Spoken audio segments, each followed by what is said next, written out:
Imagine this. You are a middle-aged professional New Yorker, a gay man with all the sophistication and culture that tends to imply. Like many others, you've made your way to the city in order to breathe more freely, live more authentically in a more accepting environment than the community you grew up in. You love musical theater, and one evening in 2006, you go with a friend to see the show, the 25th Annual Putnam County Spelling Bee. It is a chipper, feel-good show, not as challenging as the kind of production that really lights your fire, but very well done. In the crush of people exiting the theater, you and your friend fall in with a couple of 20-something men from the standing room section. An eagerness in their faces signals that they're new to the city. The taller one, square-jawed and good-looking in an unself-conscious way, enthuses about the acting, the flawless vocal technique, the punchy script. I've just never seen anything like it, he breathes. The other one says, neither of us have, and then blushes under his fine blonde hair as if he's revealed something that wasn't already obvious. In their crisp slacks and V-neck sweaters, they might have stepped out of a back-to-school ad from JCPenney. The taller one tells you they're from Utah, in town for just a few days, while they buy as many cheap last-minute tickets to musicals as their budget allows. Any talk of the theater seems to turn up the blue flames in his eyes. You pull out your wallet and press a number of bills into his hand. You look like you were enjoying that show more than anybody in the expensive seats, you say. Here's $200. Go buy yourself tickets to Sweeney Todd tomorrow. It will change your life. The young man looks stunned. He receives the money as if the paper might crumble in his hands.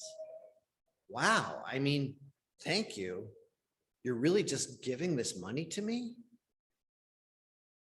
Yes, but you have to use it for tickets to Sweeney Todd. He exchanges an amazed half smile with his partner, then glances around at the river of taxis, the lit marquees of other theaters, and finally at an ice cream truck pulled hopefully up on the curb where the flow of theatergoers fans out into the night.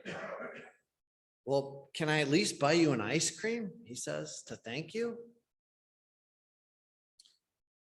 Flash forward to 2021.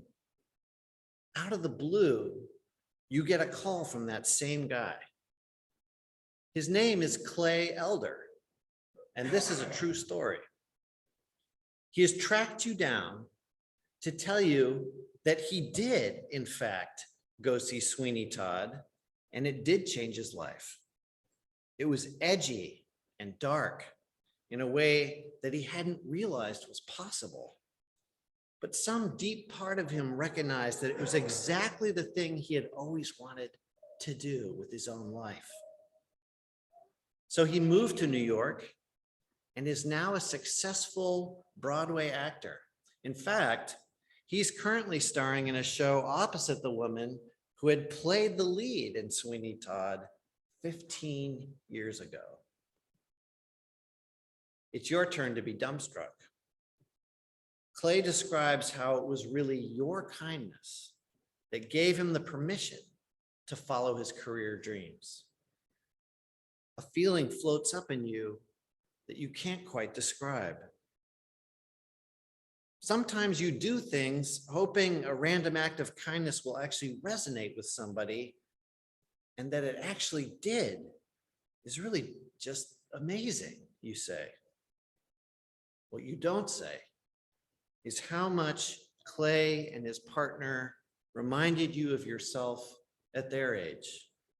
Tender and exposed and tentative as you began your life outside the closet.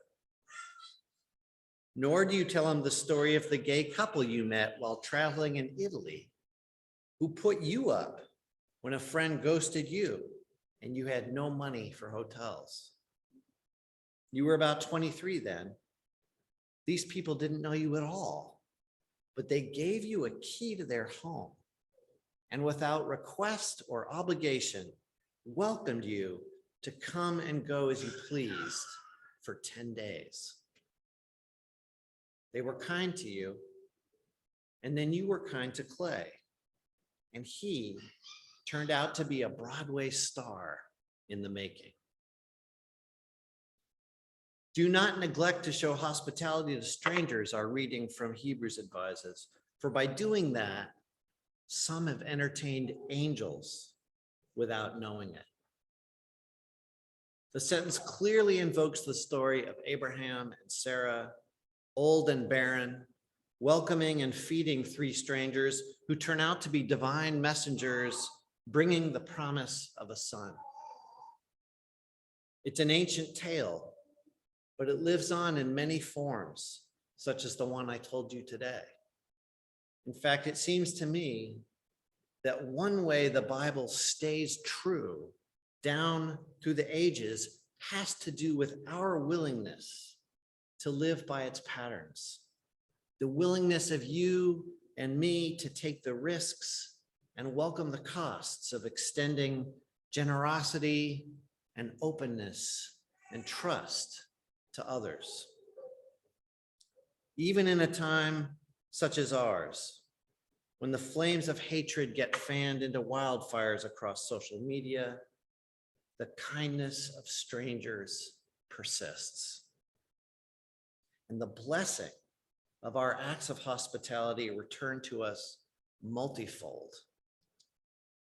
What a gift you've given me today, that generous stranger tells Clay Elder when Clay calls him and describes the impact that those $200 had on his life. And now via his Instagram account, Elder is buying free Broadway tickets for others who can't afford them. For as Hebrews says, let mutual love continue and do not neglect to show hospitality to strangers, for by doing that, some have entertained angels without knowing it. Amen.